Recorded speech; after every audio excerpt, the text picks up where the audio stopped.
Dr. Yakin Abdullah Habeeb, the author of the book It's Time for the Black Man's Revolution: How to Save Nigeria Now for Future Nigerians.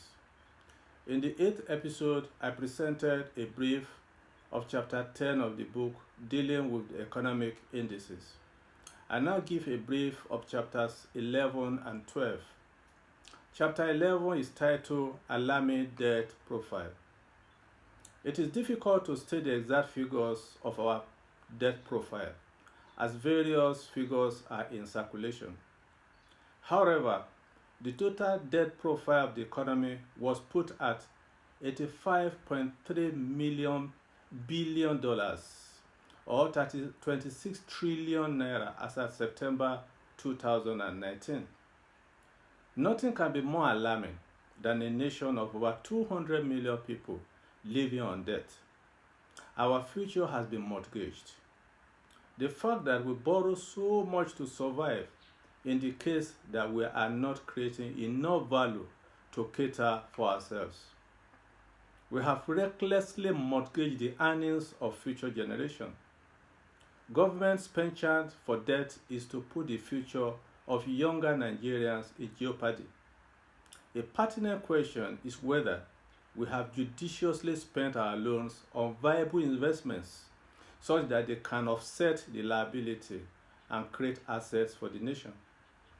If not, it means that we are practically consuming the food of our unborn generations.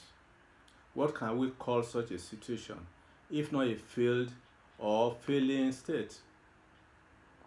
Chapter 12 is titled Economic Dependence. At the very best, our independence as a country can only be seen in political terms. We import literally everything we need to survive and exist as a nation, from basic food to drugs. Even when we say we farm, all the agrochemicals and farm implements and machines are imported. We depend on others to refine our crude oil. Even in the military, we are not independent as we import almost all hardware.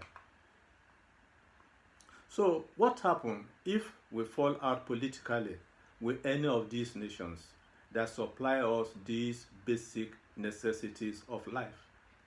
The obvious is that we will never allow ourselves to be in a diplomatic hullabaloo with them, meaning that we are still dependent. Another critical factor of our pseudo-independence is our mono-economy, that is, over-dependence on oil. The implication is that over 200 million people are literally living at the mercy of other nations. Our fate has hung in the balance of a simple decision from a single or few countries that may choose not to buy or buy our crude oil. Our naira is here trigger vulnerable. Our national budget has no buffer and soon become a piece of paper fit for the dustbin with the slightest crisis on the international scene that affects global oil price. Arguably, the collapse of oil prices over the years poses strategic danger to the country's importance in the global economy and as a catalyst behind its diplomatic or domestic predicament. Our dependence can be seen from the multinationals who have monopoly of supply of both capital and technology compared to local Nigerian economic actors. And because of their disproportionate strength within the Nigerian economy, they have preferential access to local capital.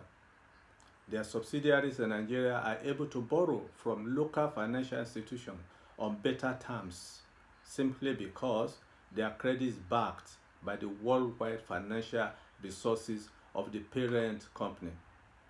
The irony behind local financing of multinational enterprise is that it can be used to acquire existing local firms to squeeze them out of businesses, thereby neutralizing whatever modicum of local competition that exist between foreign and local firms. Related to the above is the suppression and closure of many local industries in Nigeria as a result of unfair competition and rivalry. They are actually underdeveloping the economies of Nigeria in all ramifications. For example, a giant public enterprise like Nitel and its subsidiary MTEL was exterminated and replaced by Econet and its various successors, as well as MTN and other foreign telecommunication networks. What is more, these multinationals perpetrate heavy and untold exploitation of the vulnerable Nigerian citizens who are their customers, and because they appear not to have the right of protection from the regulatory authorities. The technology they are expected to transfer in the form of knowledge and skill, as well as industrial application of science, does not usually lead to the acquisition of real technological know-how by the host country. The alliance between domestic and international exploiters is a serious problem for African development, especially the use of state power by the political economic elites to rob Nigerians. In this sense, the economic elites connive with the governing class to divert public funds for private use. A good example among many is the Yakuta iron and steel industry, which was literally given out in a notoriously one-sided concession agreement. The place was later vandalized and plundered, which resulted in a revocation by late President Yar'Adua.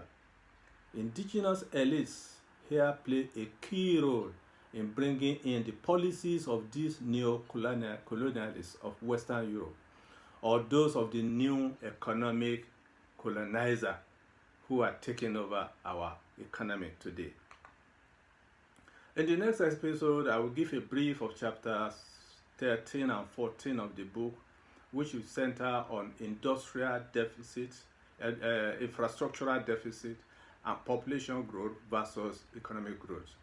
You can obtain a copy of the book from bookshop around you, or download the link below to obtain a copy from Amazon or Smashwords. Thank you.